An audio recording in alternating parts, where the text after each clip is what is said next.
Happy Saturday. Now, to start with, please do not feel like you have to adjust your monitor. My head is actually this red. So, I've been coaching football for 31 years now.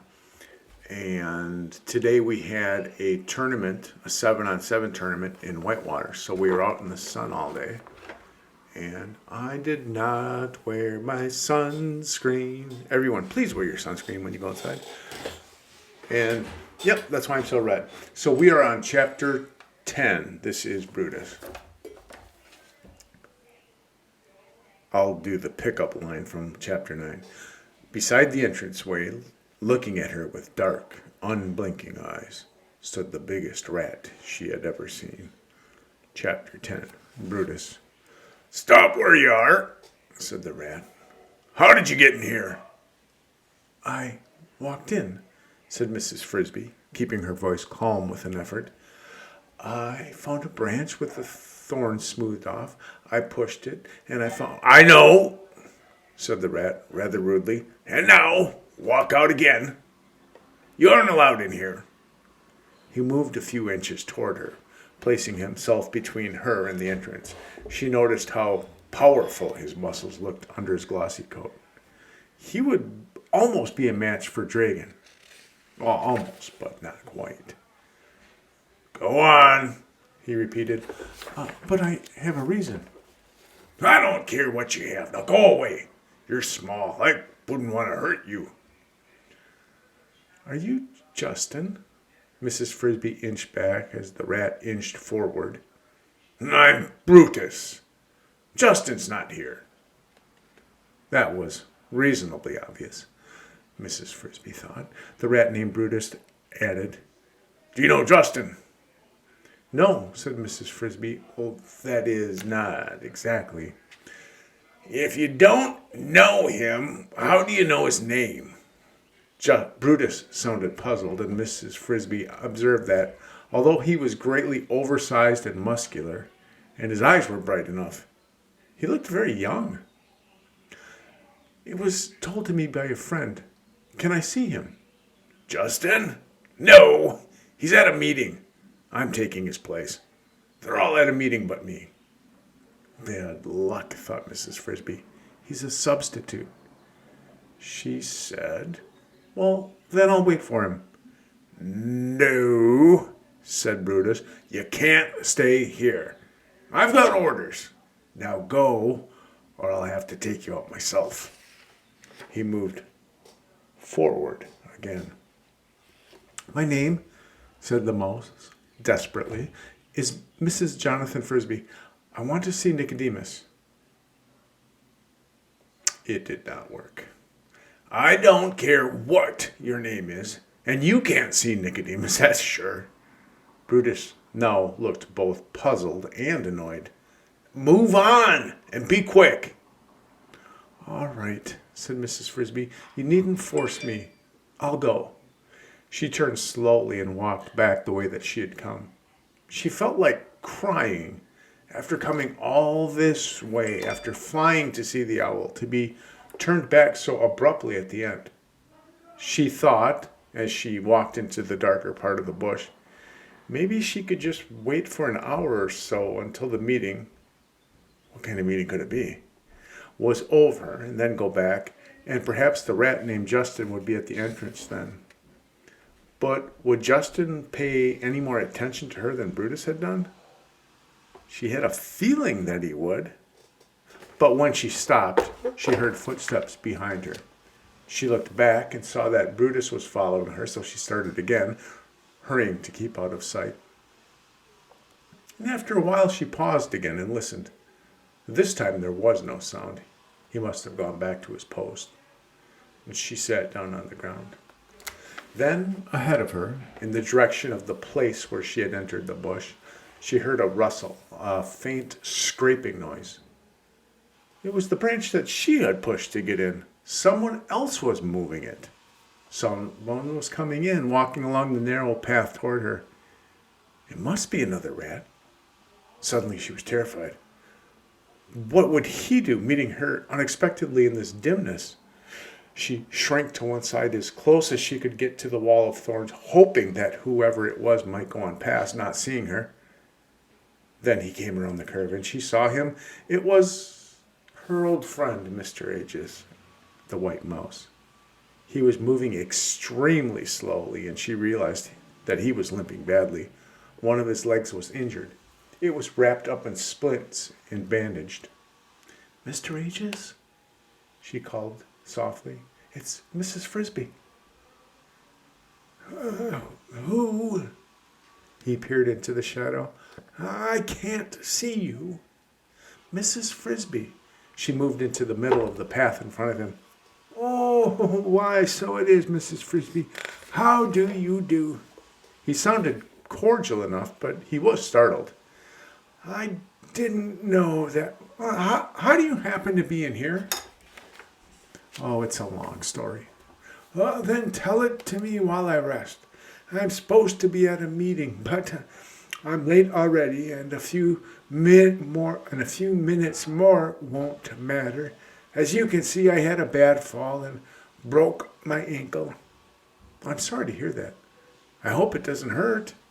"It is mending, but I can only walk slowly and need to rest frequently." He sat down with a sigh. "Now, tell me what you're doing in the rat's bush." Mrs. Frisby, who was wondering the same thing about him, told him as briefly as she could about Timothy, Jeremy, the owl, and Brutus. Mr. Aegis listened in silence, interrupting only once. "Oh, you went into the owl's tree?" "Yes, but I was afraid." "Oh, I should think so. That took courage." "I had to do it." When she had finished her story, Mr. Aegis sat quietly for a minute, considering it. "Poor Timothy," he said at last. "I should have thought of that myself.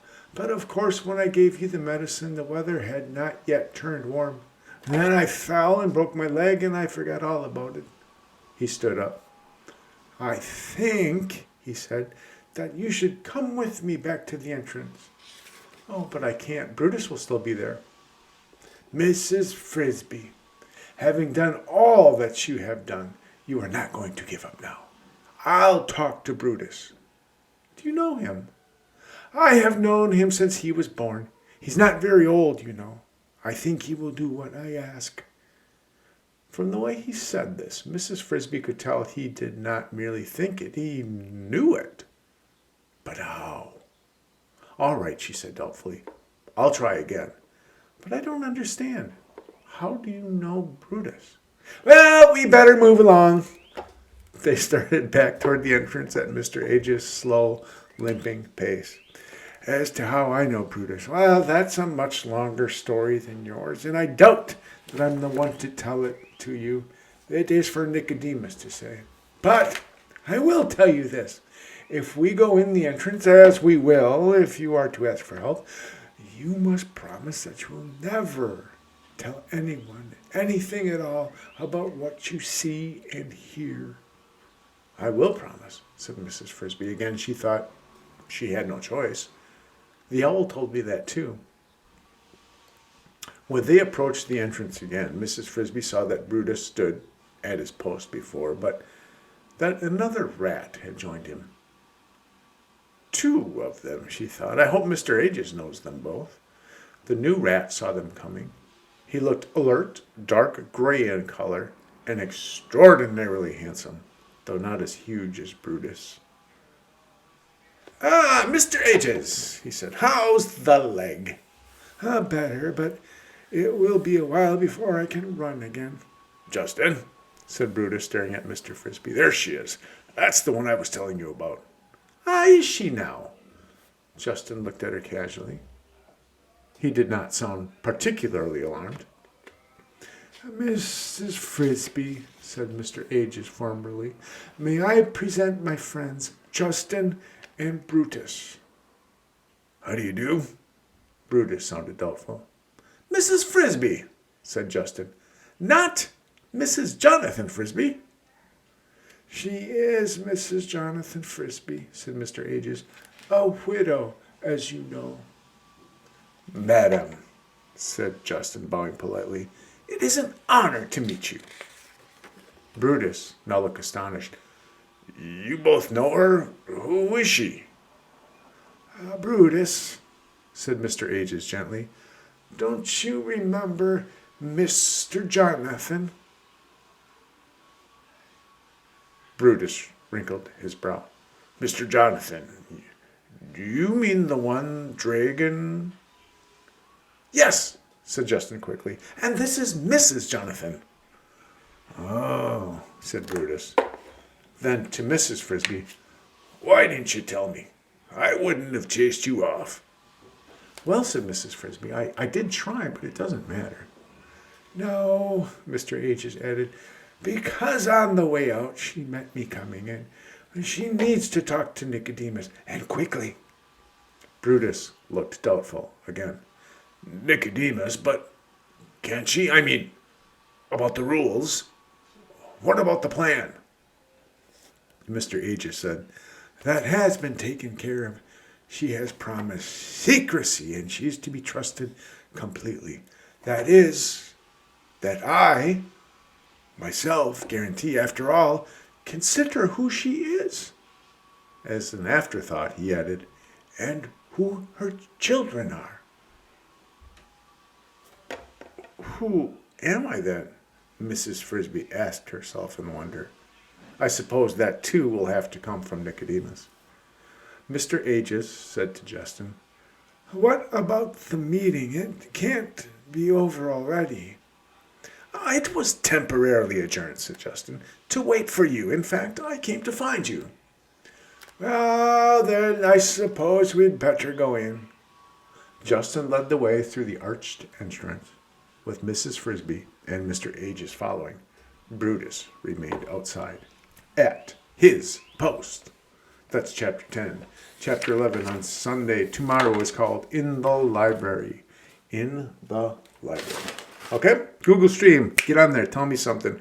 I have shared with you our reading list, so you can fill in anything that you want. If you want to read something, red. If you're reading it, yellow. If you've read it, green. And remember, anything that's in green, I will get for our class video library when school starts. Class Dojo lists come out on Monday, and you'll know which team you're on when school starts. Okay, friends, have a great Saturday, and I will smell you later.